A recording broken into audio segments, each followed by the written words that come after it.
You gonna murder this one and murder that one. Talking all that bullshit. I'ma put it to you like this, yo. This is for the nerds, this is for the brainiacs, this what we deserve. Go ahead and play it back, you ain't gonna touch me, you not gonna do nothing, you are not above me. I bet you wish you was me, I know it, I know.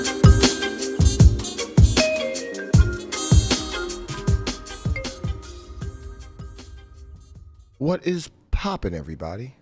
And welcome back to another special episode of the Only Friends podcast.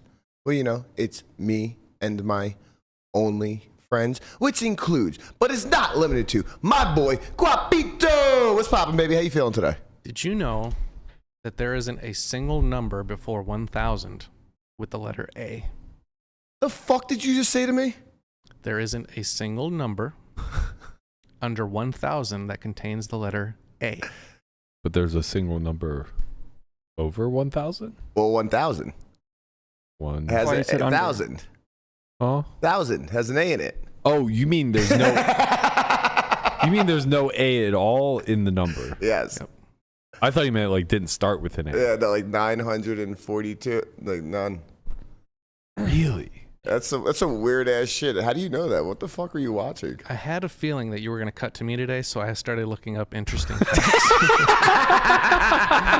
and that seemed like a good one. Also, the circulatory system is 6,000 miles Yes, long. this I knew. I thought it was more than that, or maybe it's your skin. It might be 60,000. I can't remember. I thought it could. We're gonna find out now. I thought you could wrap it around. This 60,000 miles long. Okay, I'm going to say something ridiculous. I think this might be wrong, but 60,000 miles maybe. I thought I heard that you could wrap it around the Earth. Your circulatory system? Yeah, 60,000 miles. I don't know. How fat is the Earth? I don't know. What's the diameter of the Earth? It's longer than 60,000 miles. Well, is it? I don't think so. You think it's over 60,000 miles to fly to the other side of the... Or sorry, over 30,000 miles? How big? Remember, like, coast to coast is 3,000. That's a long flight. That's a 4-hour flight. Maybe you're right. Take that time. Yeah. Hey Siri, what is the diameter of the Earth? I think I'm right. I think it's more than once, actually. Wow, it is. Yeah. The circumference of the Earth is 24,901 miles. Oh, wow. You can wrap your circulatory system around the Earth like 3 times. Wait, what? I remember learning this as a kid. Wait, you're talking about, like, the veins in my body? Yeah. It does moving blood around. I can wrap around the Earth. Yeah. This is awkward and your head fuck. just exploded. The veins of my body aren't going to fucking reach to this strip, all right? What the fuck are we talking about? This is insane. How, since we're all out, do we have any sweats left? All dead. Do you have a piece of anybody? All dead. I don't have a piece of Landon, you got any swap? Mhm. Swaps alive? Mm-hmm. Who do we got? Steven Song, Tony Dunst. So just the chip leader? Just the chip leader of the main. I got no biggie. Is there ever been... Why does Steven Song still... Do you think he swaps just for the luck factor? Because morale is high. Landon's made more money off of Steven Song than he has actually his own career, and it's only through one ball. Nah, the prime was 5. I was gonna say it's not because Landon hasn't made a lot in his own right. It's just that he has all of Steven's biggest wins. It's true. This kid is unfucking I know when he's real. gonna win. Definitely a main event player. Steven Song is a main event player. He's on the list of 75. Yes, he is. Of course he is. Tony Dunst is also on the list of 75. Yeah, but different skill set. Tony is the guy that you put on. You put him on there to anchor your team. Tony is like a lock to like 3x. Precisely. But now he's doing more than that. He's like 1.5. Can 100x? It's up to you. It's up to him. It's up to him, not me. Tony. I can't the 100x anymore. Tony's the consummate pro that you anchor your team with because you know that like he just cashes a lot, and when he goes deep, he's gonna do it like the way Korai did it. You know what I mean? Just like a fucking surgeon, just in there.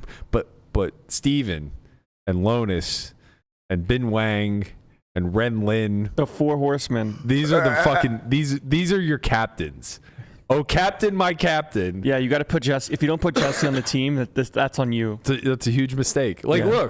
look. All the smart nerd guys don't want to bet on Jesse. Right. Give me Jesse. Yeah, they got Ponakovs in there. That's all well and good. He's on the team. Look, I saw Ponakovs doing a lot of main event shit yesterday. By the way, let's be abundantly clear.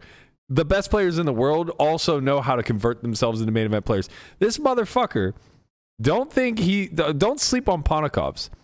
Bin Wang opens, which, by the way, like, let's just discuss that this man is a fucking animal. He opens under the gun or under the gun 1, something like that. Gets called by a 20 blind stack or 25 blind stack. I think it was 20 blind stack in the low jack or hijack. Folds the Ponakovs in the small blind. My guy has ace king and covers both. Oh. Bin Wang has like 100-ish blinds. Ponakovs covers both. You know what he does with that ace king? Flat. Call. Yeah. Just call. Main event player right there. Not looking to deal with the variance of the old drawing hand that is ace king. You know what I did with ace king there? Yep, let's go. Something between 3-bet and jam. You got out of the tournament. I would ravage it. No. You got out with queens versus ace king. You might Yes, that's true. You might just flat it against Bin. Just let him go. Fuck no. Look, here's things that I'm not doing against the people that are opening too widely. Taking good hands and going multi-way with them. Fuck no. That might be on you, man. He'll just beat you with ace 4 off when he jams on you.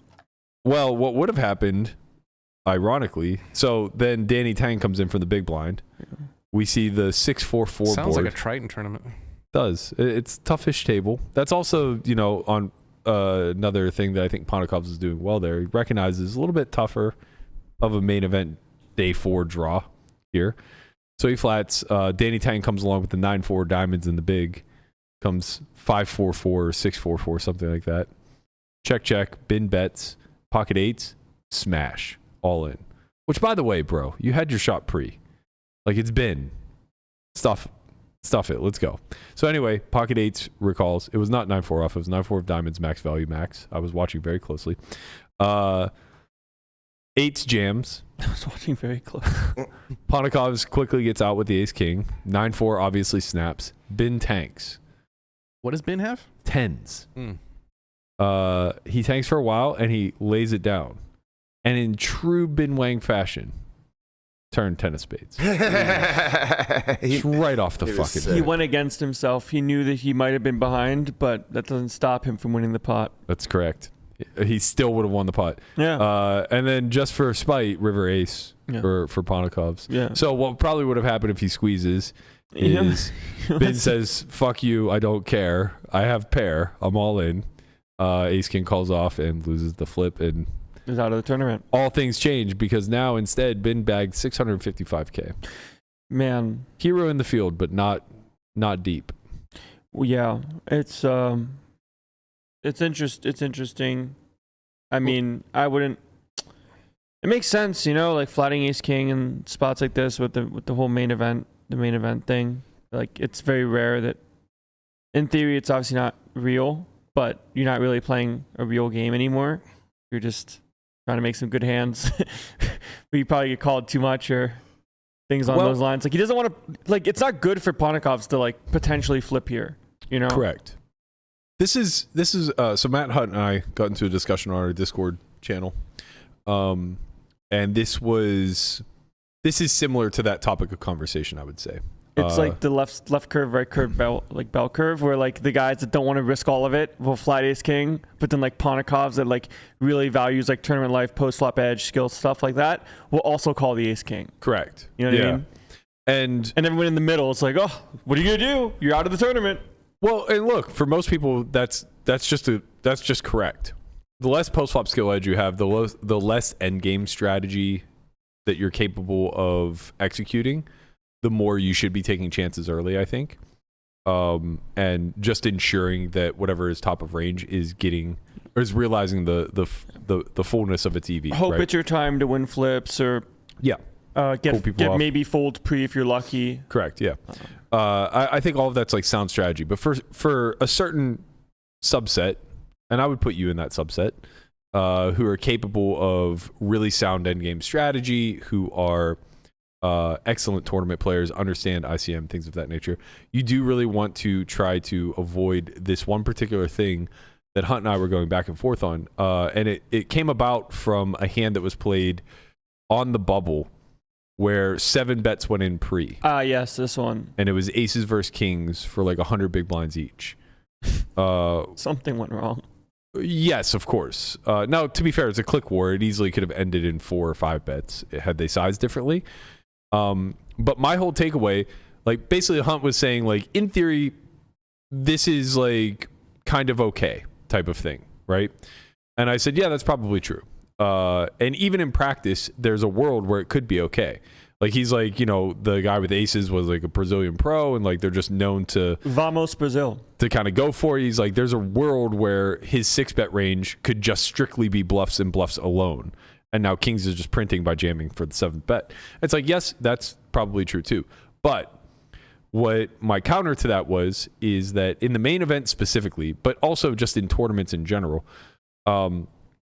what you have to account for are 2 things. Number one, the actual ICM value and risk premiums that are out there, which in the main event isn't very high because the min cash is only 1.5x. And then there's the emotional ICM that takes place for the opportunity cost every time you put yourself at risk. And in the main event, that's incredibly high because it's a 10-day event. First place is a lottery, right? Like you're literally playing for nearly 1,000, or actually 1,000 buy-ins. 1,000x. Yes. So anytime that you're willing to put yourself at risk, and this is just human nature, there's an underlying emotional ICM factor to that basically goes through a checklist of, am I willing to exit the tournament at this stage?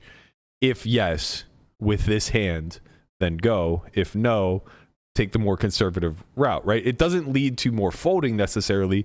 It just leads to more conservative play where you'll see hands that are clearly worth betting that end up checking, right? Clearly, it's just like when you get to the river, you're just never like putting in thin river bets. Right, ever. because people are just like overly protected, right? They just missed value. Like the way that you're gaining EV is all the value that they missed along the way.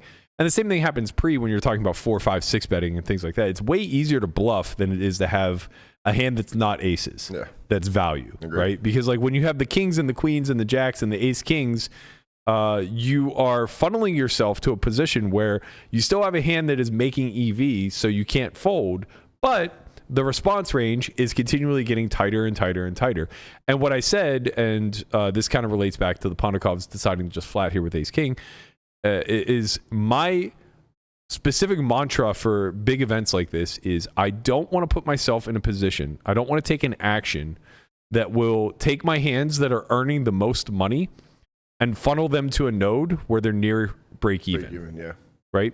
And that's what happens when you're 7-bet jamming kings. You're just in a node where are you even breaking even? Feels like you're losing. If his range is, let's say, just aces and ace king. I don't even know if it's ace king. Well, he has to have, sure. assuming he's not, I mean, sure. Like if it's a balanced range, kings are making a tiny bit of money. Probably making a good amount, you know? It can't be a good amount if it's aces and ace king and you block ace king. I just mean in the sense of like bluffs and not like the range does well when like they have the overcard that you get to fold pre and they're putting a lot of money like repping a good hand, and it's hard to have a good hand. A lot's happening right now. I'm being moved around. Dun dun dun dun dun. Cue the music. Dun dun dun dun. Yeah, I don't know, Lando. I think sick. You I think did the it. ace king just seems mandatory 3-bet. Sorry, your shot was set for Jesse. Right. Not as tall of a man. I mean, mandatory is a way to say it, but like, I don't know, man. And the main is special, and especially since like, there's just a whole bunch of different type of characters in the main, and you just don't want to put in more bets with some of these characters. Well, even just like going back to Landon's point of like Kings is making a lot of EV. That's not entirely true, because of how much you're losing versus aces, right? So if his range is properly balanced, Kings will make money, of course, because it's still beating the bluff, and the bluff, if it's ace king, may sometimes call off, whatever. But like if you look at a hand like Queens, for example, now you're probably approaching zero or near zero, right? It's going to get very close to zero EV, even with a little bit of fold equity. So I guess like what I'm saying is kings in a 3-bet node, where like if you raise and get 3-bet and call, is making infinite money. But kings in a 7-bet node is probably making like, you know, a tiny bit of pot share. And I think that the way to navigate a 10-day event where you're going to have a lot of confrontations between big hands, like a lot of big hand confrontation, is to ensure that when you have a big hand, you haven't put yourself into a position that your opponent can only be responding with another big hand. Like, you don't want a polar range versus a polar range. You know what I mean? That's kind of a recipe for praying that you're on the right side of a cooler. Otherwise, hit the ejector seat and get the fuck out. Sometimes it just happens in tournaments, man. You know? Yeah. I'm not saying like you can avoid it at all costs. I'm just saying that it's very lazy to look at every single spot through the lens of, oh, by default with 80 big blinds, like I just do X with this particular hand in this spot. I mean, this happened. I almost busted the main because of this. Fortunately, in the sense that the guy was aware that my range was insanely strong. Folded ace king suited pre. After he opens, someone jams for like 7 bigs. I min click from the small blind with kings. He clicks it to like 2 point whatever X. And I'm just like, okay, like if he has aces, like I just have to be out of the tournament and that's fine. So I'm all in. And then he's just like, and once he did that, I was like, okay, good. He didn't snap call and I'm not going to lose the 200 something big blind pot to be out on day 2. And he folded and had ace king suited, where he's like, I just know that I'm chopping at best if I'm lucky. Yeah. Where in reality, like if I have queens in this spot, I would probably just do the same thing. I don't know. You know, you would min click. I mean, I would min click the jam for 7 bigs because the guy is just opening, right? He's just going 2 big blinds with a lot of hands. Yeah. He's not expecting to get jammed on. And then when you wouldn't just like flat a lot of hands there and let him come along? No, because you don't want to give him free equity. He's just going to fold so much. And you also don't want to have like a dry side. And I'm out of position. Right. Like there's a lot of bad things that are happening all at once. Okay, so say you have queens there, you min click, and then he re-raises. I mean, I don't know. I think in like a spot like this, like you don't really know too much. Like it's obviously like a quote unquote torch to like fold, you know, in theory. But like in you have a lot of room to call though, no?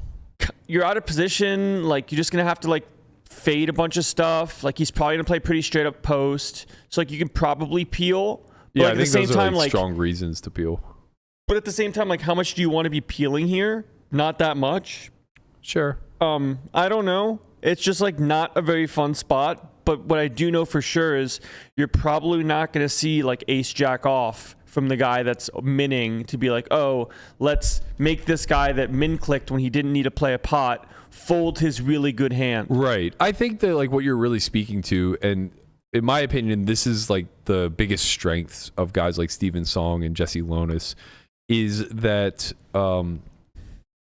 with a high opportunity cost in every single pot that you play, people will default back to playing very fit or fold, right? Like it's kind of the plight of the mid stakes, and why just quote unquote just paying is always so painful for people, because people that they're up against tend to telegraph what their hand actually is, and that's why hero folds occur at such a high rate. And then all it takes is one person to kind of defect and just start like over bluffing the pool, and they just start ravaging all of these spots, right? But usually that guy is found out pretty quickly, and you just know who the guy is that like you can call down a little bit more lightly. In the main event, I think this like only amplifies even more. Like, does he have bluffs when he min clicks your min click? Yeah, probably. But you know, when it's Joe from fucking Middleton, Ohio, or whatever, it's probably not. You know, it's probably exactly what you think it is. And no matter what you do, no matter what your response is, whether it's call, fold, jam, click it back yourself, whatever, none of them are making a lot of money. Yeah, because his range is so strong. Right. So it's like if no action in a hand is making much money, but you perceive yourself to be capable of making a lot of money in more, let's call them abandoned pots moving forward, it's easy to pass. Or just like smaller ones, like when it comes to most of, call it, good reg win rate, they're doing very well in single raise pots. Yes. Like playing single raise pots is like what regs really want, because they know at some point ranges are hard to protect, ranges are hard to defend. So there's a lot of spots where like flop goes check check, or like flop goes check back call, turn check check, and it's like, oh, okay, I can try to figure out what the best thing to do is with my hand. Yeah.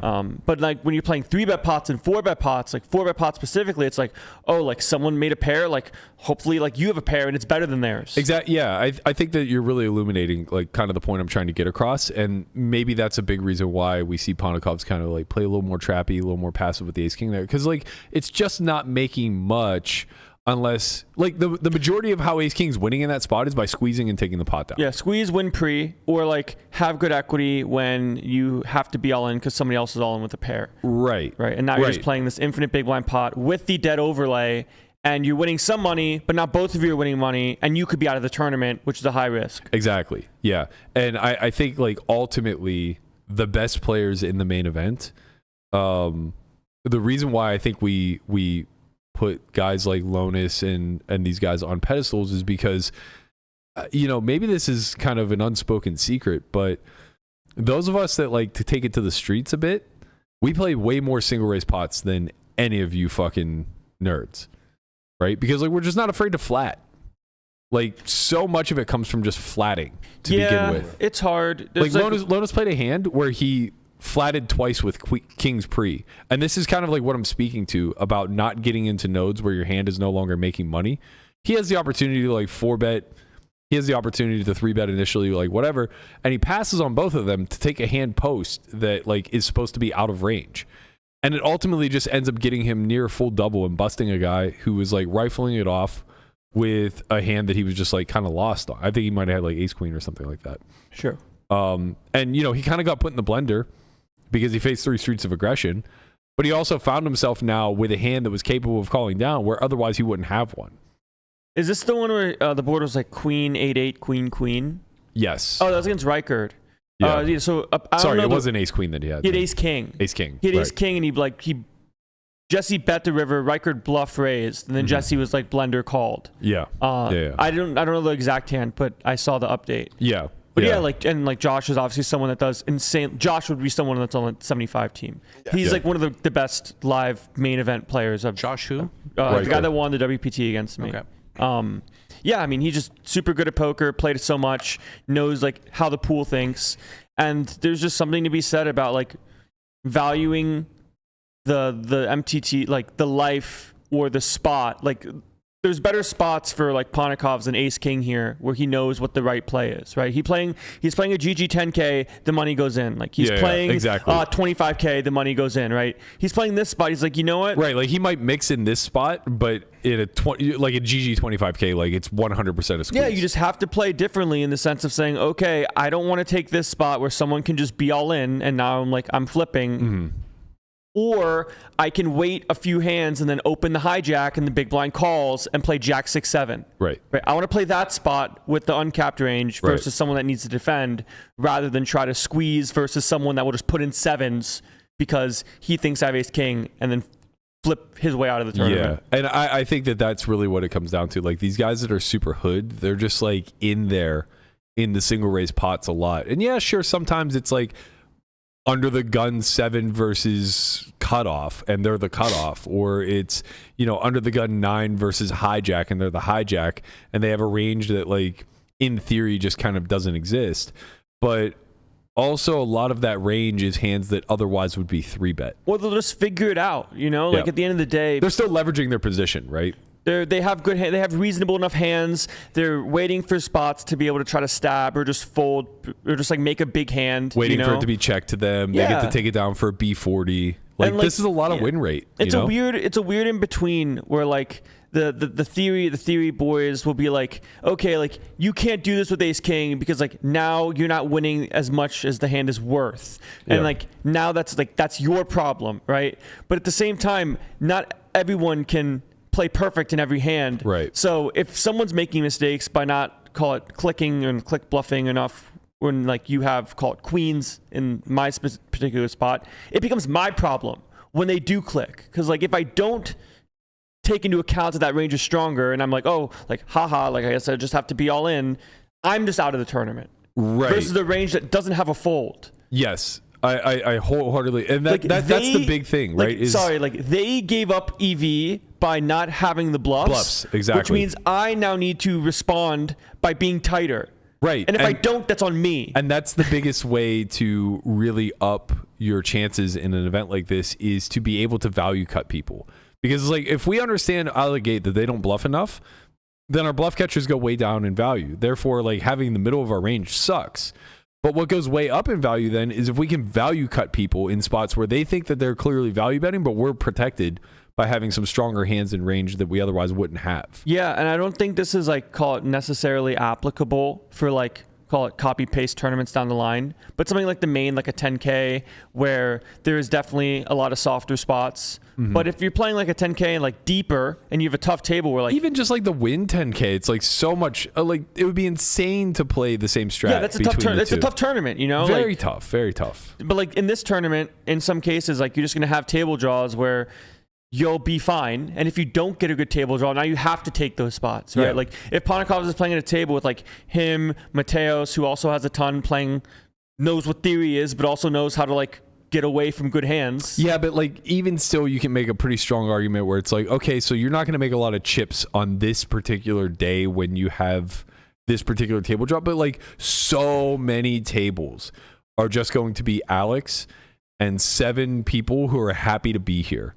That he's just going to get to RFI at will. You see this, like, I mean, looking at the updates where people will literally just like deal themselves out of the tournament. Like I saw an update where like someone just like open jams like 20 some blinds, and like someone has like ace king and they call him, the guy has 10s and like doubles, and it's like, okay, this guy's just like waiting to be out in some capacity because this is not the way it's like supposed to go.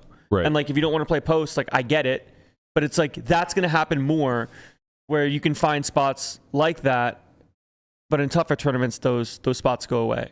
I feel like what you guys are describing is like the complete opposite of what Pads tweeted just prior to the main event, where he was saying, you know, if it's your turn to go, it's like it's your turn to go. Well, that's true. Am I wrong? It Like- depends No. on it depends on what the turn is. You know, like your spot might be like someone like you open the button, small blind 3 bets, you have 50 bigs and ace king off. Like you have to be all in. Like Yeah. these spots, like you need to be doing this because of like the bluffs that exist or whatever. Yeah, like the way I died, I think like you just die there. It's button versus big blind, queens versus ace king, like versus what I assume was a competent opponent. Like you just die there. There's no real. I'm not just like flatting a button open with queens. Unless on day it's, one of the main in a spot where like there's Right. no pressure like this and like right, yeah. and the button's opening too much, because at the same time saying like the low variance approach in some ways does get you burned, because now if they're opening the button with call it ace deuce off like they're supposed to and you flat queens, it comes ace high, like you had win rate from making them fold pre. Yeah, and also it's just like if you flatten it came like king jack high. It's like, well, I'm calling twice. Yeah. You know, and it's like It's that's like, I have expensive. a hand that's too good here and I need to put money in, and like if they have king 8 off, so be it. I think more so what we're speaking to is not that you should avoid death at all costs, like, but we're validating like part of the Helmuthian approach, not all of it, because he takes it to the opposite extreme of what Pads is saying. Like Helmuth takes it to the extreme where like no hand is worth anything if you're at risk. That's not what we're saying. We're just saying that the threshold for the worth of when you're willing to be at risk is raised in the main event strictly due to the opportunity cost. That's the emotional ICM pressure that everybody feels. It's the When you say opportunity cost. opportunity cost. Can you expand on that? Like you meaning like the people that are at your table? No, I mean It's like the cost of being in the tournament versus busting. it's the difference between being able to play the lottery or not. Okay. Right. So effectively, if you imagine that there's $1 billion Powerball and everybody gets a ticket in the world, but prior to them drawing the numbers, half of the people are just like willingly giving up their tickets or something along those lines. Like some event occurs where half the people have to lose their tickets, right? But it's avoidable. It's your choice basically if you want to lose that ticket or not. That's what's being weighed every single time that you put yourself at risk. Is, am I willing to give up my ticket to this lottery in this particular moment? Because if I just pass and stay in the event, good things could occur. Yeah, like good example being when Patrick was playing at his table and like open call, and then someone squeezed, and then he had 10s in a spot. It's like a pure get in, but he's like, nah, like I think the squeeze range never has a fold. So Right. now I'm flipping, and I don't think they have 9s. Like Right. that's not good for me because I can be out of the tournament. Correct. And he folds, and the person at 3-bet had queens. Yep. It's like that's a spot where you're kind of trying to play the game of, do I think my hand can over or underperform? Where if he's playing a 5K on stars, the money goes in. Always. You know? Yeah, always. So that's kind of more so like, if it's your time, it's your time. But in a spot like this, it's like, I know how low EV this spot is with the chips that I have. Where It's also very much a byproduct of the structure too, right? Like it's 2-hour level. Yeah, you have so many spots to choose from that picking one that's earning you 1% is not as necessary as it would be if the blinds were raising every 30 minutes. Right. Right? So it is a very unique experience. And that's why, like, when we joke about this, like, main event players, there are literally main event players out there because they truly understand this undercurrent that's taking place at the human level. You legitimately play like 4 hands a level if you want to, right? 4 spots you can have. And you're like, Yeah. okay, someone opened, I have a pair, like I want to call, like making a set's good for me. Yeah. Or like, and sometimes those spots are literally just like folds me in the cutoff. I get to raise, and then I either take down the blinds or I get to win through a C-bet, that type of stuff. Like day 2, I had a sick table draw where I just had good hand, like I just played normal poker on buttons, but I opened buttons and got like 10 straight folds from blinds. Yeah, like they're just 4 not interested. folds, and that's 2.5 blinds every time. And that's worth a ton. Yeah. It's worth way more than you think it is. And like, it's the whole, It's why worth- you have to defend bad hands pre. Right, it's worth way more than like squeezing ace king into 2 ranges that are likely going to be dense to value. At least from the sense of like tournament life and things along these lines. Also, even just like pretty close in chip EV, right? Like if you're just winning blinds uncontested, it's pretty difficult to have a 2.5 big blind win rate. No, very few hands have hand. Exactly, that's what I'm saying. It's like you're getting to do it with a range. And I get to do this like almost every other orbit where like it folds to you on the button. Right. Like that's worth Right, a we're lot. exaggerating. Obviously, you're not winning the pure No. 2.5, but like, you know, some frequency thereof.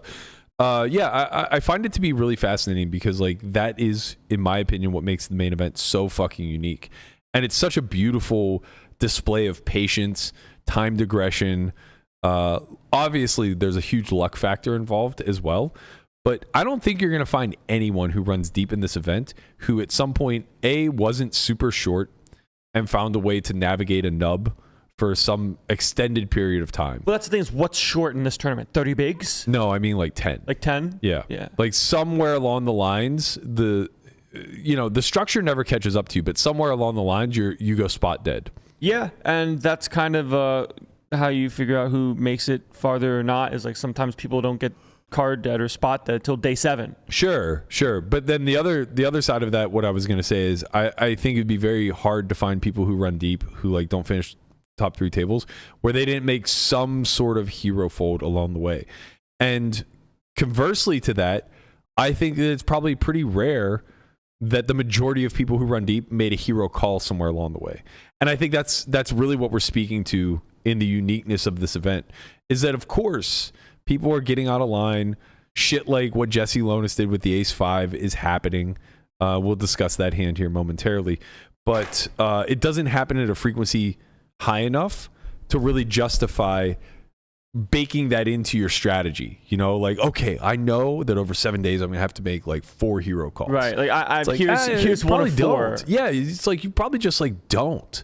You know, but you might have to make 4 heroic folds. Yeah, and that's where someone kinda, just tells you their fucking hand. That's what the structure does, right? The structure kind of lets people pick spots to have really good hands, and then you can also have a really good hand yourself, and you're hoping that when you have your really good hand, you win when cards are on their backs, you know? Yeah. Like good players and like obviously like very good players get busted from the main where they have nuts on turn and someone has a set and then the board pairs. Yeah, sure. Or they have whatever and then someone has a pair and a flush draw and then the flush draw gets there. But it's like, I'm going to wait. And those are the spots that Pad's talking about. Right. Like, we're not trying to fade those. It's not like, oh man, like I have nuts with like SPR1 where I can turn jam and they're going to call me and I hope that the river doesn't take me. Correct. Right. Yeah. It's just like, okay, this needs to go in.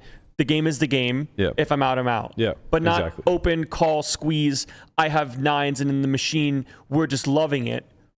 Where in practice, you might not be loving it. Right.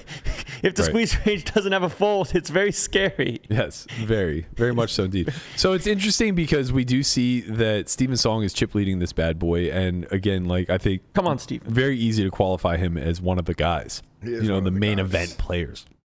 But then you see Adrian Mateos second in chips, 4.5 million. And I think that like he is probably one of the most brilliant young up and coming high rollers when it comes to being able to play the theoretical game, being able to navigate a big field like this. I've played a fair bit with Adrian. I think that he is like incredible with timed aggression, but also trends a little bit on the tighter side of things. So you've played cash or tournament? Mostly tournaments. So I think that he is going to be more precise in the way that he puts chips in the middle. I imagine that like he just had a lot of really favorable spots. I mean, that's going to be true of anybody in the top 5 in chips or whatever the case may be. But with Steven, like, we expected that there was probably like some heroics along the way. With Adrian, I imagine that like the precision that it took to get to 4.5 is just like a masterclass type of thing. And it'll be interesting to see like how the two of them navigate the remaining field as they have two very, very polarizing strategies, right? Like Steven's the guy who's in the streets that we expect to be able to do well in the main. And Adrian's the guy who everybody would say is drawing dead in a field like this because he doesn't know how to play big fields against people who are drooling on themselves. And obviously, like the true answer is so good at mains, dude. Right. So the true answer is both of them are excellent poker players. And they're going to be very fucking dangerous with this many chips left in the main event on day 5. Or with any chips left, like you give like Mateos like 20 bigs, 30 bigs. He's gonna play really great 20 bigs to 30 big line poker. A lot more variance on that. We almost forget that Mateos won World Series of Poker Europe when he was 19. He won the Europe main, yeah. You're right. We do almost forget that because I did not know that. Yes, when add it to the interesting facts. Years old. Right, just add that. He's 30 now, but to the. I mean, he's been a crusher for as long as I've known the name. A lot of other heroes in the field. A lot of old school guys out there. Matt Stout in the mix at 24th. We see there is God, where did his name go? Joe Sirach is 37th in chips. Shout out to Flows. He's in the mix. Jesse Lonis, 44th in chips, 2.5 million. As we mentioned, Ben kind of fell down in the ranks. He has like 655K. He'll be back. So he's a lot further. Yeah. Shout out to Tony Sintaz in the mix. Oh, yeah. He's got piles too. Yep. Ian O'Hara, 55th in chips. Ian actually DM'd me. This is probably an update worth sharing since we shine so much negativity and are quick to out people. For those who aren't familiar with Ian's backstory, he had a bit of a gambling issue where he ended up owing a bunch of people money. He was like overselling for events in the past and things of that nature. He DM'd me and said he's reduced his debts down to only owing 3 people, one of which is 4 figures, and there's a payment plan for the other 2. So it does sound as though he's making good on a lot of that debt. So hopefully this main event run can help clear him of that, maybe get his name back in good graces. He's always been a very talented poker player. Kind of hate to see that get wasted on a few mistakes that may have been made in youth.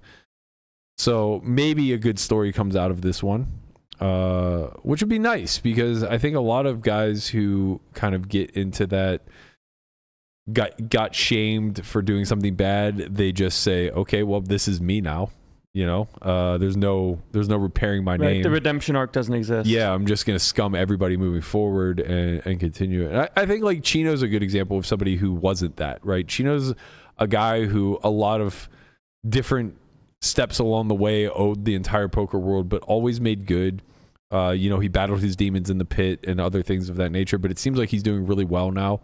As far as I know, doesn't really owe anybody. Like those redemption arcs are nice, and we probably don't highlight them enough, especially when they're really talented players like Ian or Chino. I'm sure there's a lot that we actually don't even know about too. For sure. People just feed on the negativity where it's like, oh man, like yes, we get to see somebody burn. Well, we also want to protect the community, so it's like it's you don't want to excuse it too much. Obviously, there's a reason why they got burned to begin with. It's like owing people tons of fucking money is never really a good thing, and this game really doesn't look good, cuz this game really is all about your reputation. Like you're only as good as your rep will take you. But There are exceptions to the rule where they do make good on that past debt and they do, find a way back into the good graces of the community. So it's nice to see guys like that potentially navigate the field and, maybe have a hero story coming into the final table. I'm convinced this is going to be one of the nastiest final tables we've seen in a while. I am too. The top 100 with chips is just absurd. There's just so many names that we know. So many names. There's household names. I think it's going to be a pretty fucking lit final Today's table. day 5, yeah? Today's day 5. Final table, I think, is day 9-ish. Wow. Only 400 remain. They got further down than I thought. I thought it was going to be like 6 coming in today. So, Conrad, I think you're right. I think they'll get down to about 100 today. Yeah. So, we'll start to see big money payouts coming into day 6. What is the payout for 100th? Roughly 100K, I think. Actually, I can just double check. I have it up. So everybody right now is guaranteed something in the neighborhood of 37K. Sorry, 40K. So they're guaranteed roughly 40K, depending on exactly how many are left. Once we get down to 125, they're guaranteed 100K. So we'll see that start to enter play tomorrow. And then from there, the payouts are like pretty flat through the middle. So 125th all the way down to, you need to finish top 53 then to double your money and get 200K. But for what it's worth, I'm saying it's flat, but like these payouts are really fucking good. Making 100,000 finishing in the top 1% of this field is incredible, right? Like that's something that we haven't seen enough of in the past. Making 200K for finishing in the top 0.5% of this field, again, I think that's incredible. 44th place pays $250,000. So the jump from 45th to 44th is 50K. That's notable. Like that's a nice, even though I'm saying like the payouts are pretty flat, like a 50K jump with 5-6 tables remaining, pretty substantial. Small tangent. Yep. When is the last day of the cross bet? The 17th. Crossbook, excuse me. 18th. 17th is the last day to play things, I think, because it's the Okay. Venetian 1600. Gotcha. But that's the last day of the Crossbook. That How many makes sense. events do we have left, Landon? I Do we don't know. No, I don't know. I mean, Well- with the dailies and everything, probably a lot. Okay, so it looks like the numbers. Okay, TJ just sent me them. I asked him. Mm-hmm. Banner will be updated shortly. I am stuck 46.9. That's not right. Okay. I'm stuck 46.9. Jeremy's stuck 21.3. So we're 25K behind. Okay. Nice. That's doable. It is doable. 25K is very doable. Yeah. It won't be happening in the granddaddy of them all, but we have some minor granddaddies, some grandbabies, if you will, Yeah. left to play. Needed that guy to fold. Need that guy not to make a good hand. Needed to fold. All right, let's talk a little bit about this Jesse Lonis hand since I referenced it so much. He knows how to do it. This is gorilla mode. Come on, Jesse. I think you can just play the video as B-roll if you want. Sure. And I'll walk us through the hands. So it looks as though it went open from the hijack for min. Small blind calls. Jesse Lonis was in the big blind and he squeezes to 13 big blinds. The hijack calls and the small blind folds. Flop comes 10-9-6 rainbow. You can play the video instead of this. Video's really short. It's not. Oh, okay. Yeah. I was gonna say people probably aren't gonna read along, but anyway. So Lonis c-bets on the 10-9-6 board for about half pot, and he gets raised just a little over the minimum to 283. Lonis took his time and then elected to click it back to 450. Now I'm not sure what the starting stacks were here, but we can figure it out. The hijack then continues, making the pot well over $1 million at this point. Now the turn comes the 6 of clubs, pairing bottom pair and bringing backdoor club draw. Lonis moves all in. The cameras move around to film everything. And after about 90 seconds, the hijack folded. Now, I said I thought that it's pretty probable that he was just against a better ace high here. Maybe something along the lines of like ace jack suited, perhaps ace queen. I don't know. But he actually may have just had the best hand the more that I think about it. Pretty likely that his opponent just had like a pretty strong draw that wasn't good enough to jam flop because of overpair. Like something like king queen with a backdoor, something like King Jack. Who knows? It's impossible to say, but only like, Bart knows. What do you have, Bart? Of course. But the point is that a lot of people were speculating that he folded an overpair, and I think that's pretty unlikely. Yeah, I don't know. All things considered, like I don't think jacks or queens takes a raise call fold line post flop on I don't 10, know. 10 high. Like maybe he raised to like think, okay, if I raise, Jesse's gonna stop bluffing me, so the hand's over. But then he raised again. It's like, okay, if he checks the turn, he was probably bluffing me, and now the hand is over. But then he went all in. He's like, oh fuck, he went all in. Yeah, does he have it? Yeah, I guess. Does he have it? But it's like, you know, sometimes you just gotta say enough's enough, man. Yeah, I mean, I don't know. And honestly, like, I get it. Like with queens or jacks specifically, it feels real bad because you're blocking like Jesse's most logical semi bluffs here with like king queen, queen jack, king jack, things of that nature. But also, it's just like, you know, we got ourselves here.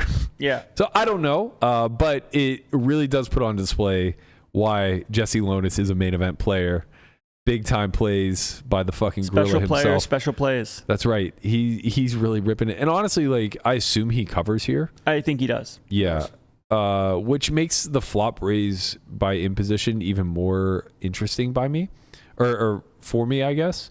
I think he just wanted him to stop bluffing, but Yeah, he didn't want to stop bluffing. Hey, bro. He was like, "Look, man, like chill out. I have a good hand." I got it. Or he's like, "I think you're bluffing, so I'm gonna raise." And then Right. Jesse's like, "You probably think I'm bluffing." Bluff versus bluff here makes a lot of sense. He's to playing me. chicken, and Jesse won. Yeah, playing a game of chicken here makes a ton of sense to me. Jesse won chicken because he was out of position and he didn't want to be the guy calling the turn. Right. But playing chicken to me makes a lot of sense. Where you know you're playing the ace king queen game and everybody has a queen, right? Like that makes a lot of sense to me. What doesn't make a lot of sense is that you have a king and the other person has a queen, and like we're trying to like play a game of chicken. Yeah, I don't know. I don't know how good the guy's hand was, but Right. Jesse literally there was like an interview with him, and he was like, "Yeah, man, like I just wanted to be the last person to be all in." Yeah. Or the first person to be all in, the last person to put chips in the pot. Yeah, and I think that makes a ton of sense in these particular fields. Also want to give a shout out to 808 Grinder. Brian told us specifically that these two frequent the Jewel of the South. I love these two. We had to make it a point to give them a shout out. But he and his wife, Sarah Lee, both made day 4 of the main event. He bagged $584K. She bagged $865K. And they both sat it in for $215. So they're just like free rolling all the fucking awesome. money. Yep. Collectively, they're guaranteed something in the neighborhood. What did I say? They're at 37,000, something Yeah. like that. Love 40K. to hear it. So like, yeah, they're guaranteed somewhere in the neighborhood of like 80K combined Yeah. at this point. They're a bunch of cash grinders that the grow Info. Oh, the Jewel's about to get lit. About to have some six-figure players coming through there. You know. I mean, The 2-3 game. That's right. That 2-3 game is about to they're pop the best. off. I love them. God bless. people. God bless the main event. And like that's, you know, coming full circle back to like what we're talking about with like quote unquote the main event player type of archetype, and that's what we have to remember is that like not this. I'm not trying to use them as an example, but like they're $15 satellite grinders. So for them, it's not about winning the main event. Obviously, that's a dream, right? And it would be incredible if they could make that sort of run and put it together where they make it to the final 2 tables, the final table, win the whole thing, whatever. But that's not the point, right? It's the equivalent of any one of us getting in the $1 million one drop for $1,000. Yep. Like it ain't about winning it for, you know, however many million. It's about 10xing your fucking net worth by cashing it. Yep. You know, and Doing your best. that's what we forget about this event. It's so easy to overlook, but 90% of the field is dead to win and is strictly just playing a milestone satellite of sorts where they're just working their way through the ladders. Because once you get down within 100 people, that money is life-changing to most people who enter this event. Yeah. 10 buy-ins is monumental. True. For a lot of people that got in for a few $100. It's why people literally come to the series to play the main. Exactly. And the main only. Precisely. So either they saved up all year to get this one buy-in together or they satellited their way in. But in any event, making 10 buy-ins is just worth the world to them. However, when that becomes true, when 10 buy-ins is worth as much to you as winning it is worth to me, that changes the strategy drastically. Now 90% of the field is playing a Sati strategy of sorts, where ranges are incredibly tight and they're overfolding a lot of spots and all this stuff is taking place while there's another 10% of the field that's trying to navigate and try to figure out a way to win this whole thing. So I think we forget about, like, when we're talking win rates and things of that nature, there's a small collective.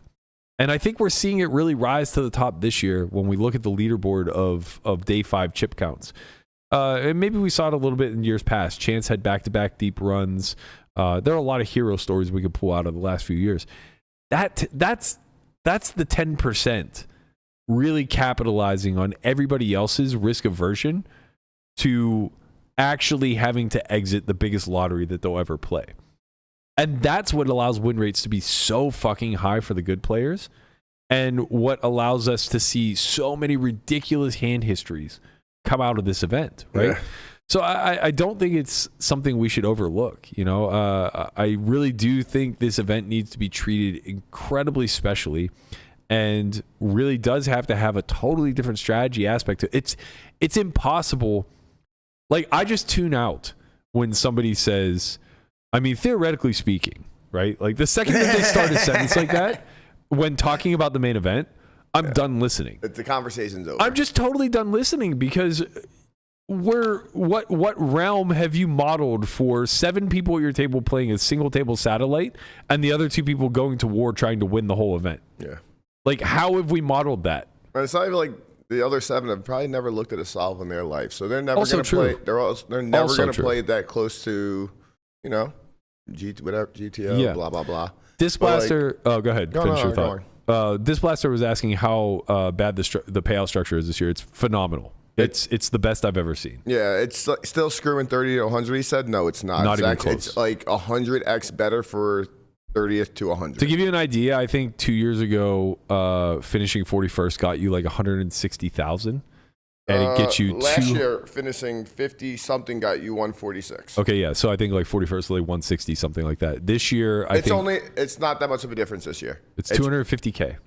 Wait, what? 250K. 250 is 44th or something, yeah. Oh, okay. So for 56 it's 160 or something like that? No, God, not at all. It's near 200. Okay, so the guy that 53rd is 200,000. 54th is 160. Okay, so he got the guy that was at my table got 54th last year. Mm-hmm. So he was looking at it. He would have got 4K more. Oh, okay. Yeah. Then that might have been unique to last year, because I recall. I always look at 41st because that's my frame of reference. Yeah. Because I got 206 in 2010 for 41st. What I think happened here is they just decreased the ICM, like the jumps. Yep. From caching to now, roughly, like with more ICM being heavy, like final 4 tables. Correct. Right. Once final 4 tables come in, like 36 down, that's when it goes to 300K, 350K. Like they're smooth. Even within 100 people, 100th place in the past has only gotten you like 50 or 60K. Now it's an even 100K. Yeah. So I think that's a big milestone marker, finishing in the top 1% of the field and getting 10 buy-ins. Yeah. I think that's like a nice, like a nice indicator that the structure has improved. I completely agree, because the structure's better. When I got 125th or whatever the hell I got, like I said, it was like 50,000. Yeah. Now it's 85,000. Yeah. So it's just like that. I felt in that moment, I was like, damn. I feel like getting 125th deserves a little bit more money here. And just 5x, yeah. You know, I was like, I feel like it does, but whatever. Ifro asked a good question. He said, what's the point of having these 25 to 50K jumps with 5 to 10 tables when you can just jump up small pay increments for every place? The simple answer is stalling. It absolutely eliminates stalling. You do table pay jumps instead of player pay jumps. Yeah, well, it makes stalling less egregious, evident when you really need it versus all the way through. You know, because like if you're on the jump, like if you're like 37 or 36 left and then 35th, it compresses the stalling to the exact bubble point of the pay jump rather than it just being a consistent stall throughout. I mean, the only thing that like just is what it is, I suppose, is like the jumps are like, okay, you go from 160 to 200 to 250 to like 300, you know? So like these jumps are like kind of the same in increment. They're like more money, but it's not like there's like a significant jump until you get to like final 4 tables and under. But like that's neither here nor there. And also, like, the final 2 table bubbles are also really nasty, where like 14th to 13th is 450k to 600, and then it goes 600 to 800, and then it goes 800 to a million, and that's just going to be like a pretty like steep jump. But final 2 tables, you're playing for a lot of money, Right. like sure. Yeah, you and know? I think it should be that way. Yeah, it just depends on how you see the jumps and all that stuff, but it's a good payout structure. I mean, you're asking for a lot, and Right. I think they did very well this year. Yeah, I think the structure is really good. I still think like the $4 million heads up match is nuts, but Agreed, but you know, baby steps. we're getting somewhere. You think the number should be closer, Landon, between first and second? Is I that think right? first Way should be like closer. 8 million, second should be like 6, Yeah. third should be like 4.5, 4.5. Yep. and then just third raise should the be top like 100 more. 3.5, and then like find a way to like take from first and then make final 2 tables a little bit more standard. The growth of the main event comes with bigger payouts from like 150 down, honestly. Yeah, I agree with you. It's just like, well, you're giving I people agree, a chance. I You agree saw less. the final table the bird. You saw I how agree fast less. people busted once the bubble burst? Yeah. It went from 15, whatever it was, or 15, 20 something, and now there's only 500 people left. Yeah. Right? I was like, how many people do you think we're going to have by the end of day 4? And I was like, I don't know, probably half of the field. It was 2/3 of the field is just gone. Yeah. You know? Well, I'm Yeah, saying, there's no once we pay get- jumps, and that's great. once you get I the think money, that's it really moves. fantastic. Yeah. I like that there's no real incremental jumps from 15% down to 10%. For sure. And from 10 down to 5, whatever.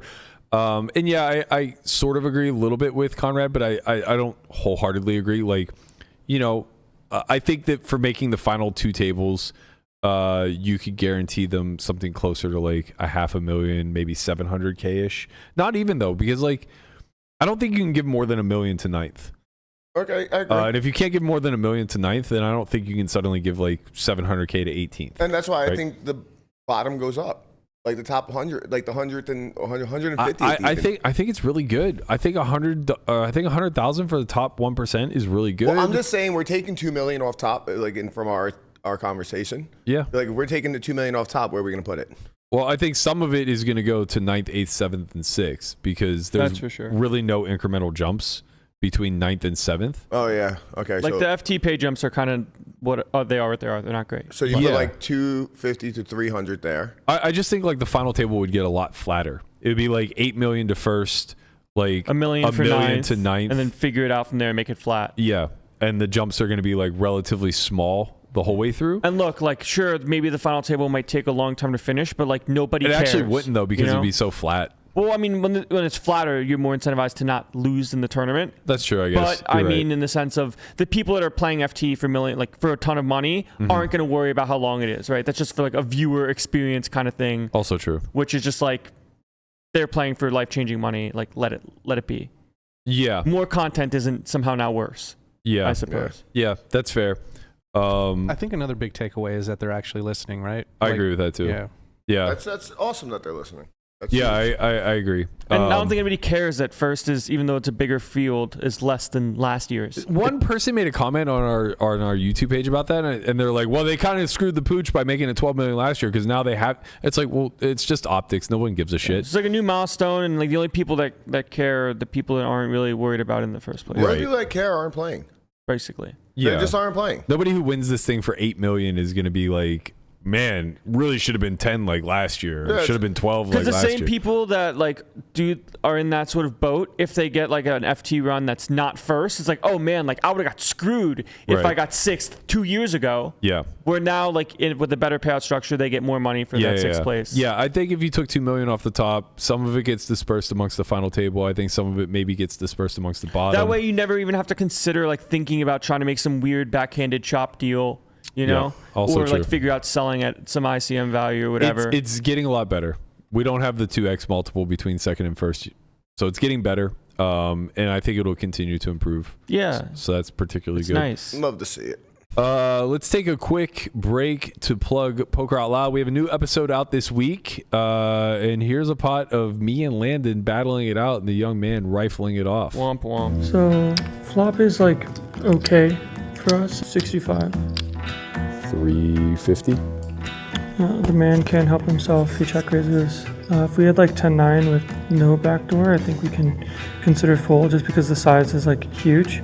So we're just kind of resigned to playing call. We're gonna go ahead and check. We can just go like 250 and then jam the river, depending. We're gonna start by calling. Check. He has no repair, he's got it. All in. All in. This one's for you, Tortoise. This is a just pay spot. Pro. Let's get 10-9. Aces. Unlucky. Yeah, 25. He just doubled up the well, you know, wants to cover. Stupid. He's got an overpair. I'm all in. What a line. Love to see it.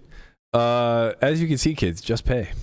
Sometimes they go for it with the 10 high, you know? What else can I do? And what else can you do? You had a fucking backdoor and a gut shot, man. Can't give up. If you guys would like to watch the entire season of Season 11 Poker Out Loud, you can head over to softwarewide.io. Be sure to sign up. I think this is episode 3 of many. 12, 15, not sure how many we're going to do this season, but it is wrought with action. So you can be sure that we're going to be battling it out on the felt. What else did I want to talk about? There was one other thing before we discussed. Oh, can't miss this one. I didn't give you an asset for this, Guapo, but we have to at least mention it in passing. I tried to lead into this, but we fell down a tangent when I was asking if you had a piece of anybody. Anybody give Kiero a sweat? Showers. Yeah. He complete showers. He tried. You got to respect the hustle. I don't know Did he hit you up? Yeah, he hit me up. Yes, that's all. I mean, the thing is that like, all right, look, there's been a lot of back and forth on Twitter about this. Some people coming to his defense, other people saying that like it made them wildly uncomfortable. And I'll just say that I think both are very true. Like when he did it to me, I thought it was like such a ridiculous ask. First of all, it's like it's the main event, so like I think it's ridiculous for somebody to even ask to buy a piece of me in general. And I'm not even just saying like me, but like obviously I even though I said I would take 5K to never play it again, I think my win rate is very high in the main event. So like I would never really sell a small piece. If anything, I would just like wait the swap. Sounds like you'd sell at 1.5. Give it away. I wouldn't. I sold Uncle Dan a piece at 2.0 and I felt like he was stealing from me.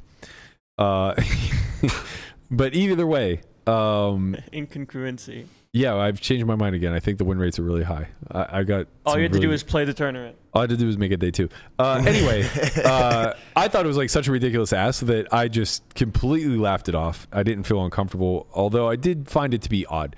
So basically, I think what happened here is that he had a bit in mind for a piece of content that just like wasn't very good. Now, I will say that I think it's unfair of people criticizing him for just like coming up to the table and filming without asking, but I also think it's very fair for people to be bothered that he doesn't do so quietly, right? Yeah. Go ahead. No, I saw a couple like it wasn't very like subtle. It wasn't like it was like tapping you on the shoulder while you might be in a hand or whatnot, not paying attention too much. It wasn't very, I don't know. So basically, like it was off-putting. The way I see this is, I'm just looking through the lens of media, right? So like I play WPTs, and they have camera crews everywhere. Yep. They film me quietly. They don't say a word to me. I acknowledge them because I know a lot of them. And then when they're done doing their job, if we want to chat, we chat. Yep. And I think the same holds true, or I think Kiero should be held to the same standard, basically. Agreed. Now he's creating content for Bally. And I think that a lot of people don't like that aspect of it, right? So it's like WPT is a respected outlet. We know where it's going. It's going to be on TV. Same thing with like WSOP, Poker.org, Poker News. These are all affiliated organizations, right? But Kiero is kind of like an independent contractor for this one-off that has nothing to do with the WSOP in general. And I think people are kind of just like, where is this content going to land? why are you filming me? I didn't, ask for this or give you permission for it. Now for me, it's like, I don't care. I play ballet all the time. I have a working relationship with Kiero. Like, he can do whatever he wants. He can joke with me. I don't give a shit. But I can see where that doesn't necessarily apply uniformly across the board. Now, what I don't think is great is the bit that he was trying to run of like, I'm lucky, can I get a free sweat type of thing. I'll be honest with you. I don't be 100% real. I don't know how much of it. Like, if people said yes, like, I'm pretty sure that, like, I think now it's turned into it was a bit, but I'm pretty sure it was like, oh, I got 1%. I would give him the benefit of the doubt. The reason being is because nothing's in writing. Like, it's just, kind of said in passing. I don't think anybody's going to have their feet held to the fire. It's said in video recording. When I asked, did anybody give you a percentage? He said, yes, somebody gave me X. And I was like, oh, interesting.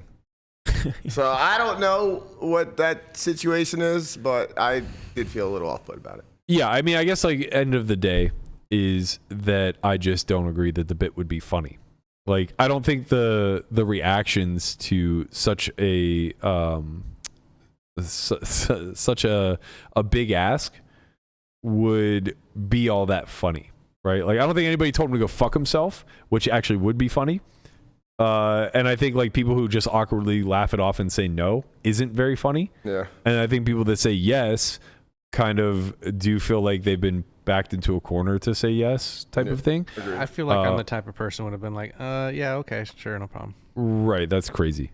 Yeah. That's crazy town, I see bro. the camera on and I'm just like, it's fucking crazy town. Yeah, no, you're out of your fucking mind. Right. But like, my point is like, this is not going to get you the Hawk Tua type of response. Exactly. Yeah. And if that ain't the end result, it ain't a good bit. I mean, that's as far as I'm concerned. The problem is it might go viral, but for all the wrong reasons.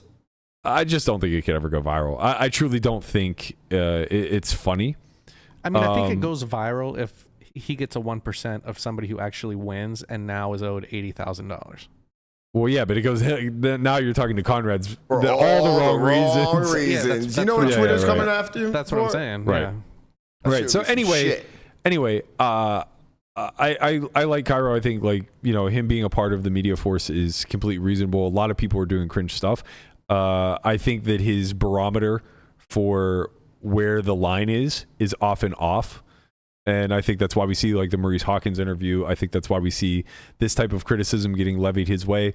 And I think truthfully, a lot of this just comes from the fact that poker media is not really run by people who are, who contain any like journalistic integrity. Like, they're not trained media across the board, us included. Yeah, of course. Like, we're an off the cuff maybe podcast where we say whatever the fuck we I want. think maybe saying integrity is maybe not the right word. Just that they're not versed in how it works. Well, I do think it's a assume- matter of integrity. I just think that it's what you're speaking to.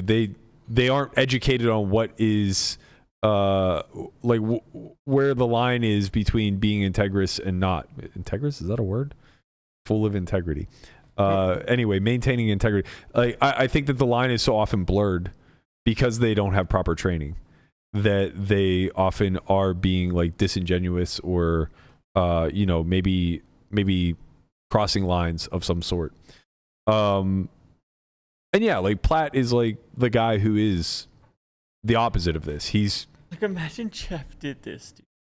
imagine. Hey guys, I can get the curse away for 1% free roll. Could you please stand up for me? I'd like a piece of you if that could be the arranged. inverse curse Right. Yeah. We'll reverse the curse here, right now for a one ball. on national television? But yeah, it's like, Jeff is That would be insane. Jeff is a traditionally trained journalist. Same thing with Natalie Bode when she was in this space. Like, they actually are educated and went to college for these Imagine things. Jeff did that, bro. Jeff's great for what he does. I fucking love But him. yes, Bust people out of the tournament. yeah. He does not. Dude, that's not fair. Everyone's gonna bust out of the Jeff's tournament. the fucking Like, best. And Yeah, but it's that not as does this good Stupid ass bit. Where you take the bid away. The amount of hands that I played after Jeff interviewed me that I won, almost zero. You guys are such cunts. Jeff's no goddamn Almost zero. fucking curse. Almost zero. Look, Shulman sums it up perfectly. He said Platt shows a lot of heart with the Platt curse bit. I was playing with this guy from the Bronx, and Platt started making the rounds, and the guy was like, "Keep that motherfucker away from me." He was being dead serious. And truthfully, I respect that. I like that response that someone gave him about relieving yourself before you play poker. Oh God, that was hilarious. Relieving yourself. That's one way of putting it. Yeah, one way to put it That was hilarious. politely. And his response too, you could tell he was just, all right, I'm gonna walk away. That's how you keep that motherfucker away from you. That's true. That is a good way to do it. All right, let's shift off of the main event a little bit and talk new bracelet winners. Chance managed to do it right after doing commentary on the main. Maybe there's something to this getting in the booth and going out and just smashing. He won the flip and go, the 1K flip and go. He won his 4th nose strip. That's right. He did win his 4th nose strip. He even matched his nose strip to his outfit. I like it. You know, I got to tell you, I get that the nose strip is a choice when you're playing, and like, you know, there's some performance aspects behind it, but to choose to wear it in your bracelet photo, knowing that like this is how history will remember you, that, my friend, is a different type of choice. It's commitment to the bit, man. It's not a bit. It's not a bit. What it is it's being a contrarian to the fullest, right? It's leaning so far hard into people think this looks ridiculous. Well, guess what? I'm going to get a winner's photo wearing it. That's how ridiculous. I respect that. Yeah. Hey, to each their own. It's super cringe, but you know, people will get a kick out of it. Kind of and 10 years from now, we'll look back as one of the most iconic summers of all time was the summer of the nose strip. Nose strip summer, World Series of nose strips. That's right, World Series of nose strips. But this is his 4th bracelet, big one. The flip and go structure is an interesting one to me. I find it to be very off-putting. I've never played it. I won't ever play it. I think that as an event, it's absolute garbage. This isn't to take anything away from Chance. Like, you know, he had to play whatever it was, 136-man field, and you know, win the turbo. That's not easy to do. But I wholeheartedly agree with Dan Smith, where basically you're playing a 1K flip and go you're playing a 1K flip and go that turns into a 6K tournament based off of the people that advance. And they're raking like $1,000 on this 6K, which is big. And, you know, effectively, like, you're getting a rebate for min cashing, but you're also just getting taxed a ton in the process, all to play this turbo that really does kind of lend itself to being a bunch of good players because they're able to enter the event more than most. It's incredibly small every single year. It's always like around 100K to first. So it's one of the smallest no limit events, especially at that price point. I really think they could get it right, however, by doing, like, let this be the players event where you run one either rake free or low rake. And the way that they could do that is through these $160 flips that they run online, right? You like those? I love those, right? So, okay, so the $160 flip 64-man, it's a 10.2K prize pool, right? Run those, let this turn into a 10K event. You take the $240 of rake from each flip and go that runs, right? So, you know, ultimately you're taking a very small percentage. What are we talking here? Like 0.2%, 0.24%? Is that right? You don't even need to take it.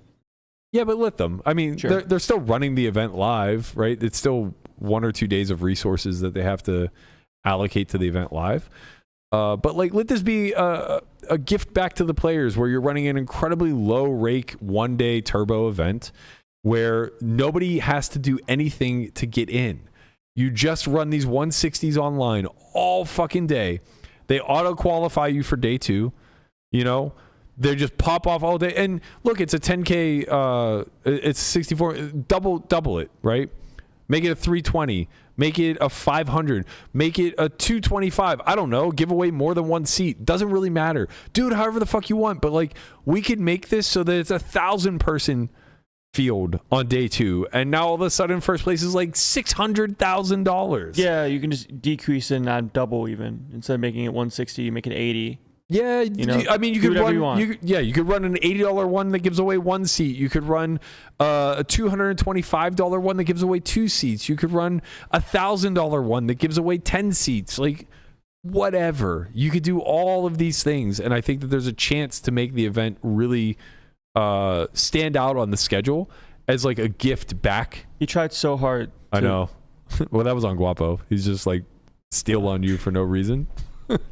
Just couldn't figure it out.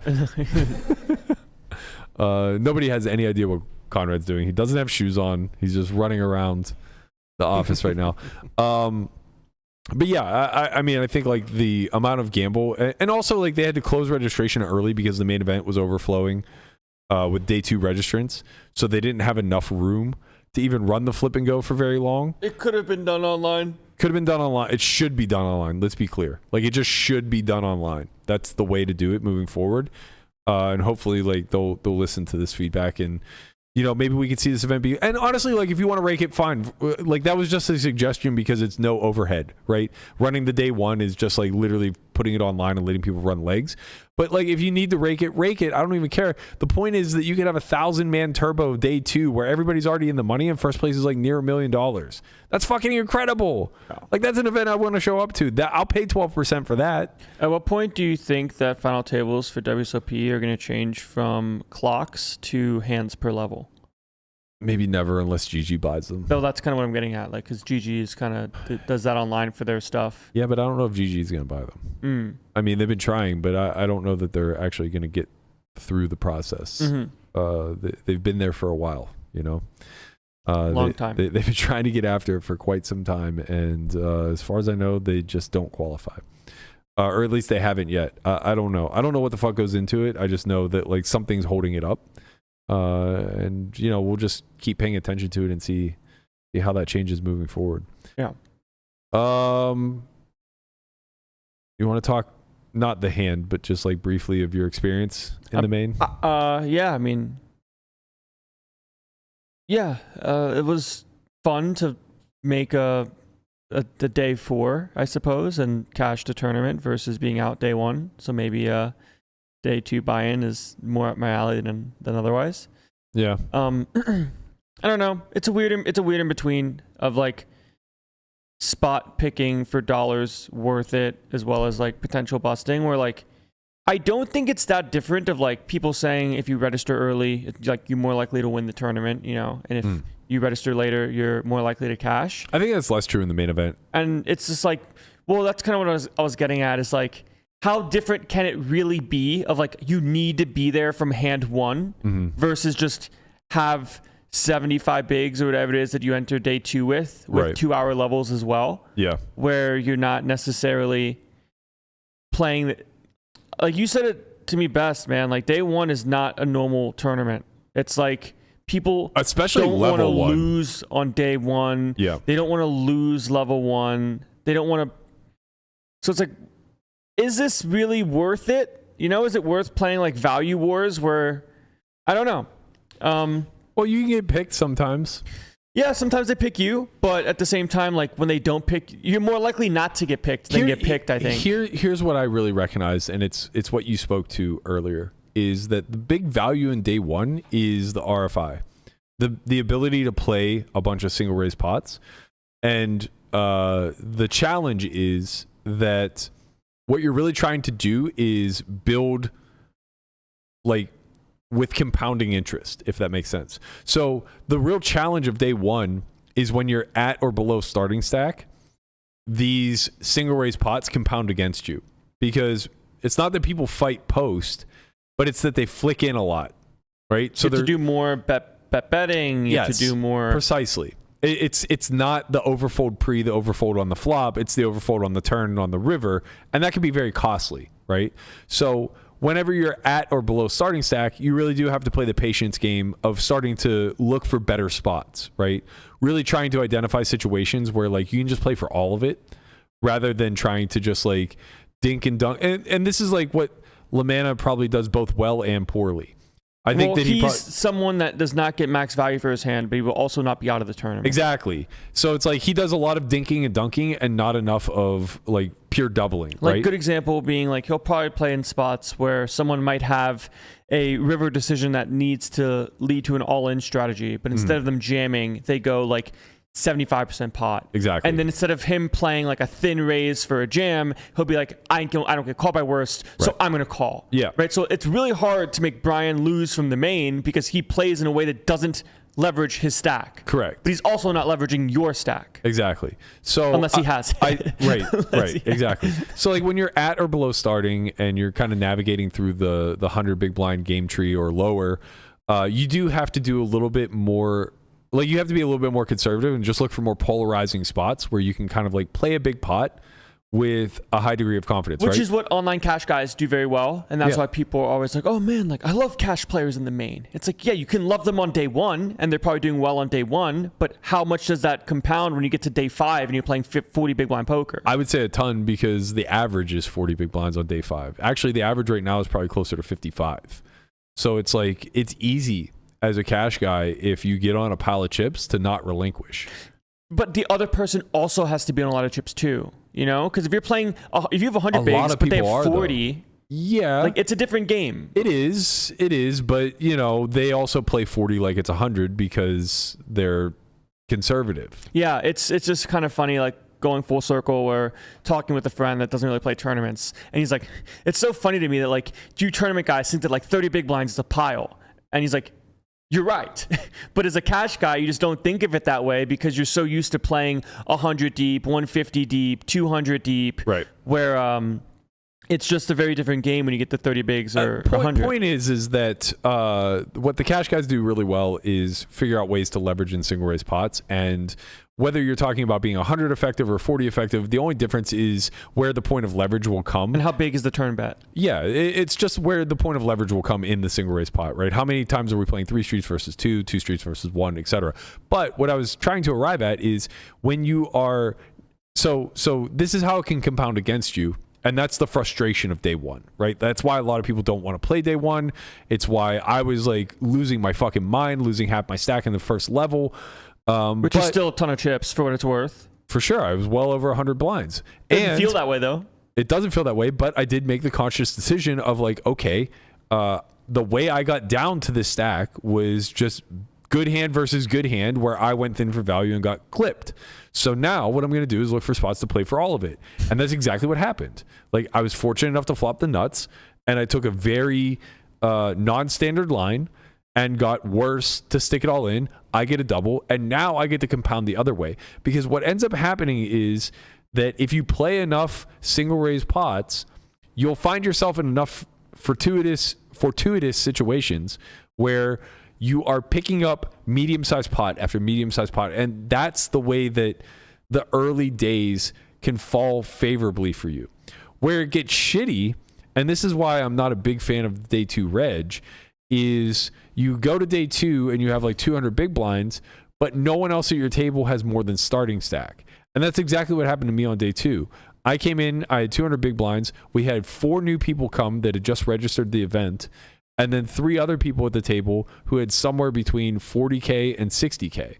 So the table was crazy soft, but they all only had like 40 big blinds, 50 big blinds, 60 big blinds, right? It sounds like in some cases you got unlucky with table draw and things along those lines too, where if you had a good table where people had 100 bigs, you could have gotten some chips. Yes, and I wouldn't even say I got unlucky with my table draw. I did not want it to break. It was an incredible table. The challenge was that you have to correct course for what your range is quote unquote worth, right? Because like for a hand like ace king, for instance, to be worth 7 big blinds, well, you need to be able to play an all-in pot versus somebody at the table. But you aren't going to be able to do that because of their depth. If they're all in, they're going to have you beaten a lot, right? Whereas like if you're really deep, you don't need to play an all-in pot for ace king to be worth like, 5 to 6 big blinds. Like you can just pair over pair somebody on an ace high board and they're just going to check all 3 streets and you're going to end up winning like a 40 or 50 big blind pot. And they're still going to have 100 blinds and you're going to have 300, that type of thing, right? So you have to recalibrate your expectations. And I just didn't do that. I saw a really favorable scenario where it's like, okay, I got ace queen on a queen high board. We're going for 3. And I just get clipped, right? It's like I have an overpair on this 9 high flop. I know this big bet strategy works. Like we're going for 2. And it's suddenly like, oh shit, ran into a set. You know what I mean? That type of stuff.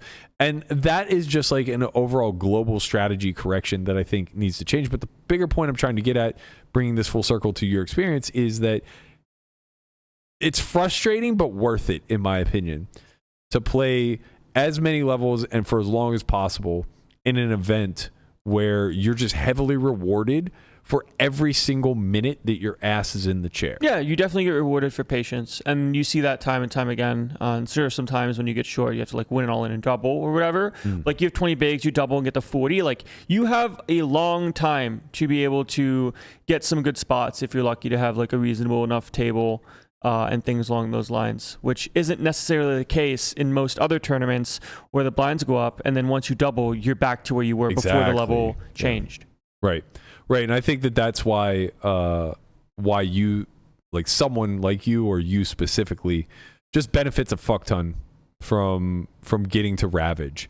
But it takes a shift in your mindset, right? It really does take a very global shift of recalibrating what everything is worth, right? And I think that that's kind of the difficulty, right? Like I'm an overbluffer for sure in almost every node, and I have to get myself to a point of actually under bluffing a lot. So I regress back to my early cash game days in like the 2010s and the early 2000s, where I was the biggest aggressor in the bet line.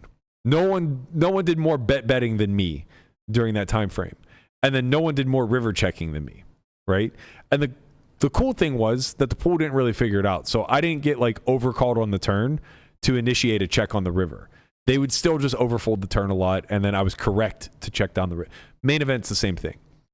Regressing to that sort of strategy where you're just front-loading everything, both your value and your bluffs, and then leaving yourself an out to just like surrender 6 high and be okay with it. You know, not defaulting back to what theory would want you to do, and you know, just going forward in these spots, stuff like that. I think that's like the biggest early stage correction that I've seen have success. Yeah.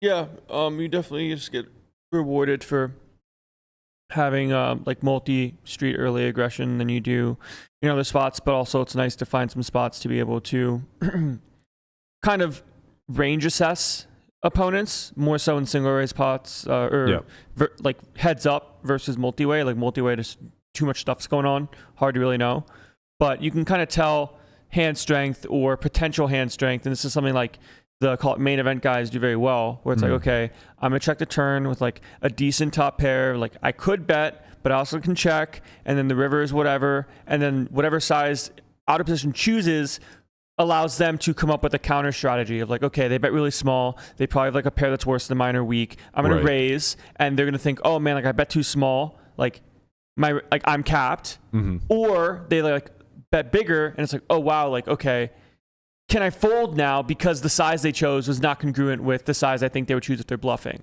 And it's just kind of playing this in-between game of having not just like information on opponent, but information on player pool. Like I've seen this spot enough, and that's like what's something that you can't really buy, and that's why like the guys that are running deep in these things kind of always run deep, you know? Yeah. Like that's something that Jesse does very, very well. Like Jesse's very good at knowing his like table, not even just like table image, but like how people perceive him. And he's very good at getting money in very well. He's also very good at ravaging people. Right.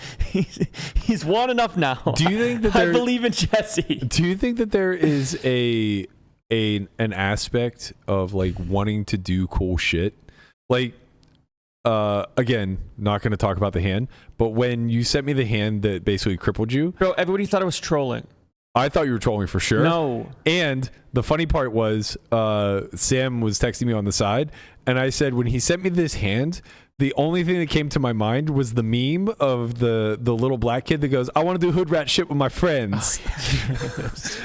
And like, I wonder like if there's that aspect of you've been there for so many days and you're just so accustomed to being a quote unquote poker player.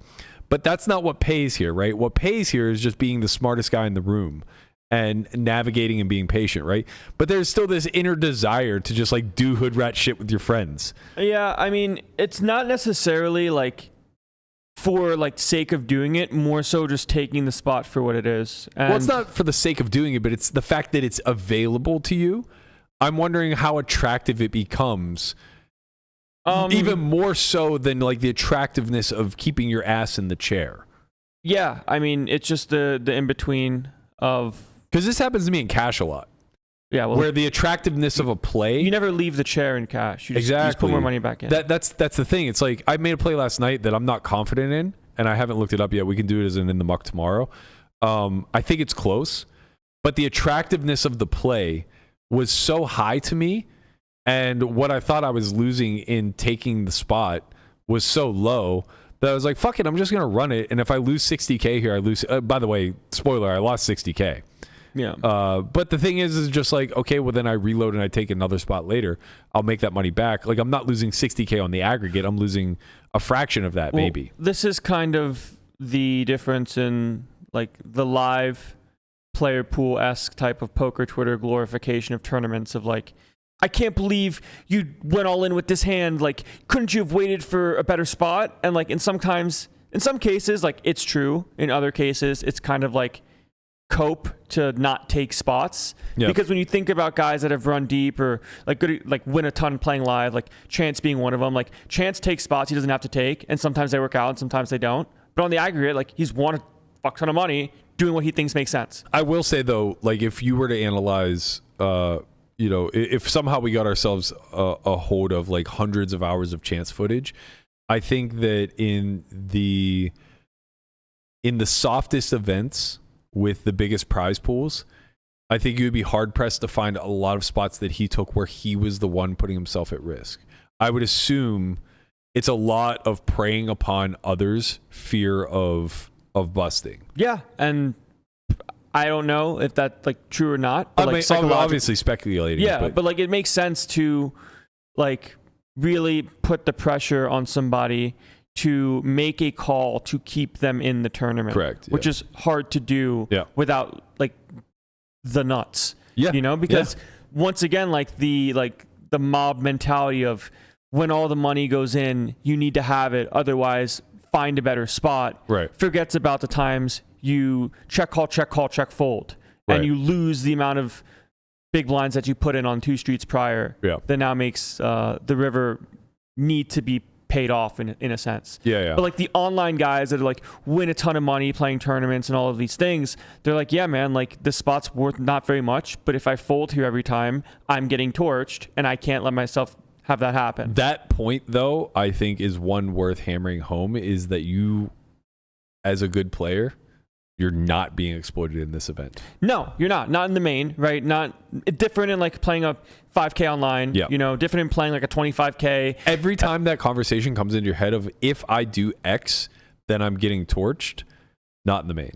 No, you're just not. Well, I think that in something like this or like live tournaments as a whole, that people that do very well think about is they're not necessarily thinking about the game in terms of like, how do I protect myself? It's more, how do I attack somebody else? Exactly. You know, and in my case, like hand just being like, I just like opened on Stone Bubble with like 15, 18 left, 15, 17 pay, get called by chip leader small blind, and I just like run it on ace 10, 6, jack 7. I'm just like, okay, I think that this guy wants to protect the nuts if he has it on the turn for king queen. So if he calls the turn, I'm probably going to get to win the river a lot because it's a spot that I think that people will fold a ton because of the spot itself, not necessarily thinking, oh, like this guy's a monkey, like I'm just going to call him, and if like the monkey has it, God bless. Right. You know, where if this is in the money, the spot doesn't get played. Like the sentence in my head of this guy is risking a lot here goes away. Right. But in this instance, it felt like, okay, I'm going to say that I have king queen, and I'm just going to pretend that whatever my 2 cards are is king queen. How would I do that? And I was do exactly what I did. This time I just happened to not have that. Sure. But having that would have worked out well. But that's not what happened. Right. You know? And I think the bigger sentiment here is that I think that is a little bit convoluted compared to the notion of just like having a high degree of confidence that somebody is positioned into the bottom third of their range. Like, I think that's what guys like Chance and Ben and Jesse and all these guys do incredibly well, is they recognize when somebody is caught in the wash. It's not really them trying to run it on an aggregate, right? And saying like, okay, sometimes they're at the top, sometimes they're at the bottom, most of the time they're in the middle. It's that they're in a situation where like the actions that have taken place, they're just like, he's in the fucking middle. He's just in the middle, and he's going to have to put on his cape and fucking hero me down to ever show a profit in this spot. And they just leverage that and lean on it. And where it fails is when they run into a person who is either not what they assumed, which is I think what we saw happen with Chance and the King 10 versus Stam.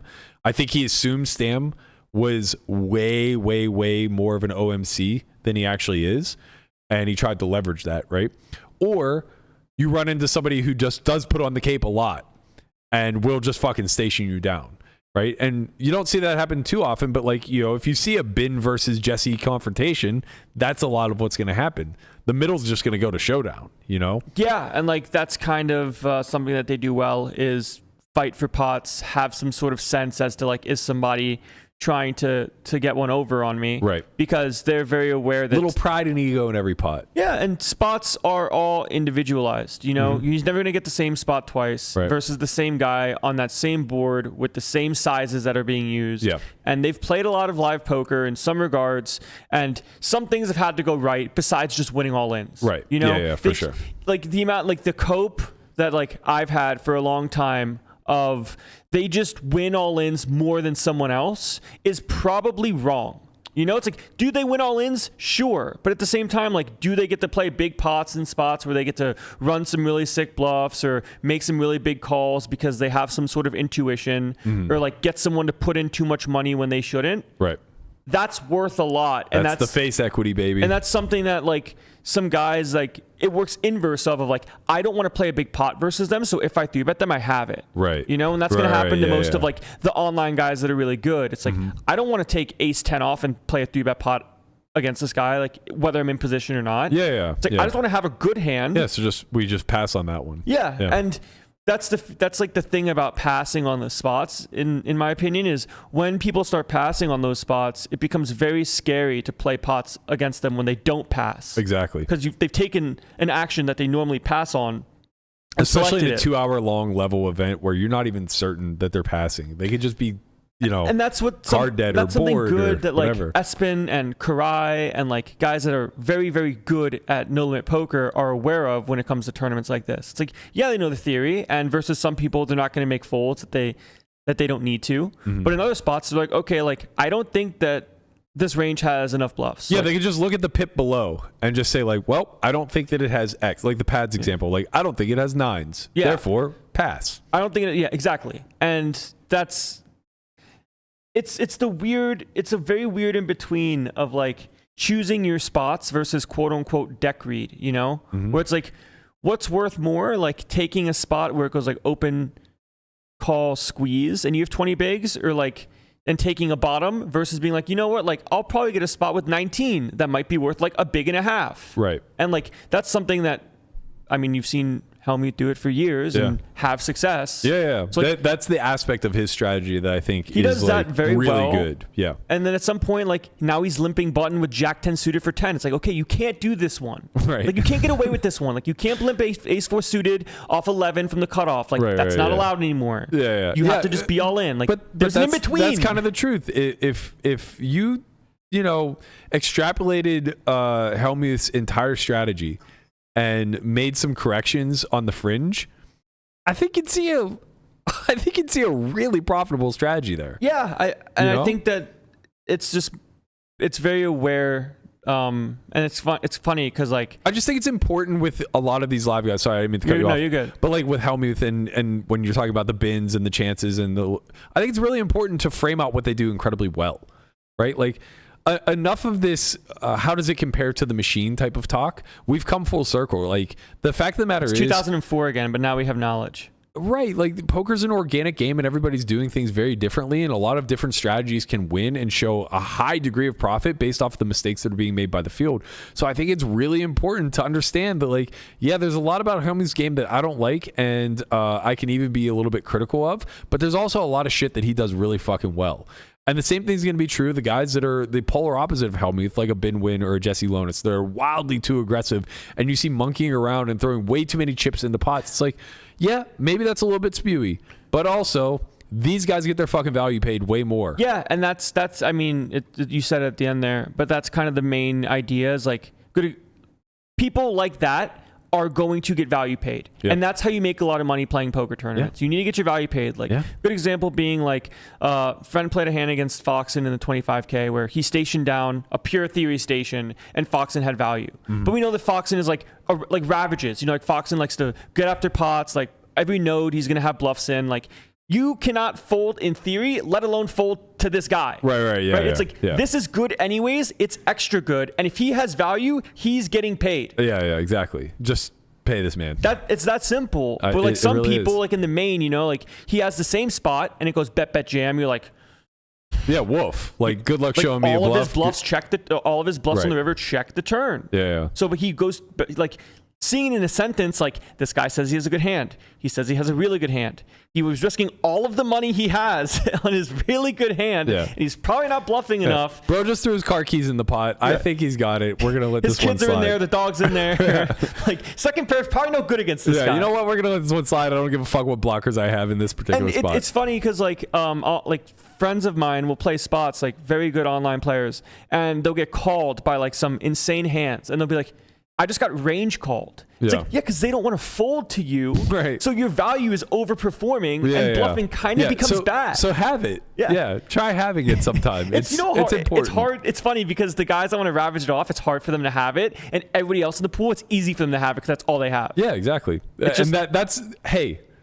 hand ranges in a nutshell. If you guys would like to learn more about hand ranges, be sure to go check out Andrew Brokos' new course on Solve4Y TV at solve4y.io. That's Range Reading by Andrew Brokos, the one and only Thinking Poker.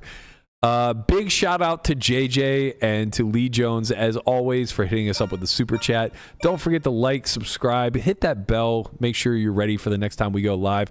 Leave us a comment below. Let us know what you thought about today's show, as well as our predictions for the rest of the main event. We'll be back tomorrow, 10:30 a.m. Pacific, to cover day 6 of the main event.